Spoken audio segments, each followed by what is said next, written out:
The National Historical Commission of the Philippines, or NHCP, has rejected recent claims by Chinese scholars that the Batanes Islands are part of China, asserting that extensive historical documentation confirms the province has been an integral part of Philippine territory for centuries.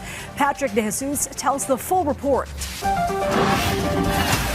The National Historical Commission of the Philippines outlined key historical facts to assert that Batanes belongs solely to the Philippines.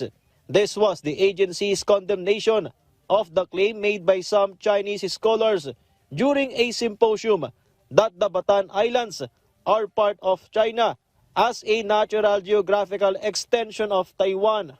The NHCP said the earliest extensive documentation of Batanes by a British explorer dates back to 1687, which shows no trace of Chinese governance in the area, while the Ivatan people lived in protected communities and traded with other maritime trading nations. Beginning in 1783, during the Spanish colonial period, Batanes has continuously been recognized as part of Philippine territory. This was further affirmed during the 1896 Philippine Revolution and the First Philippine Republic, when the Ivatans stood up for the Philippines' independence from Spanish colonial rule. The NHCP also rejected the argument of the Chinese scholars that Japan should have returned Batanes to China after World War II, stating that the province has always been part of the Philippines and that its people also fought to liberate themselves from Japanese rule in 1945. As of this time, the Chinese embassy has yet to respond on whether the Chinese government supports the statements made by the Chinese scholars. Defense Secretary Gilberto Teodoro Jr. said the government will continue to counter false information. Kailangan siguro ang pagpasagutin natin dito ay si Secretary Herbosa. Dahil mukhang matindi yung tama ng mga gumawa nun. Ganyan nag-uumpisa ang kanilang mga gawain sa false narrative. Ganun ang partido nila.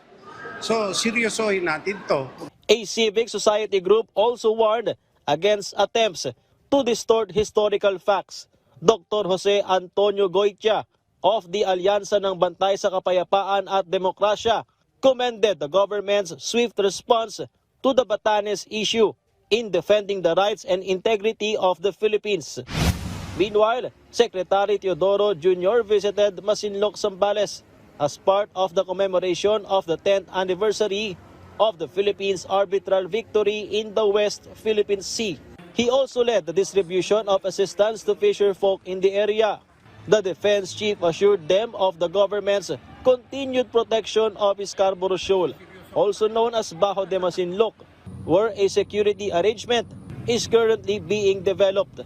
Anong trabaho pa natin kung hindi i-secure yung territorial integrity and security ng ating republika? So kasama ito ng lahat ng mga areas natin.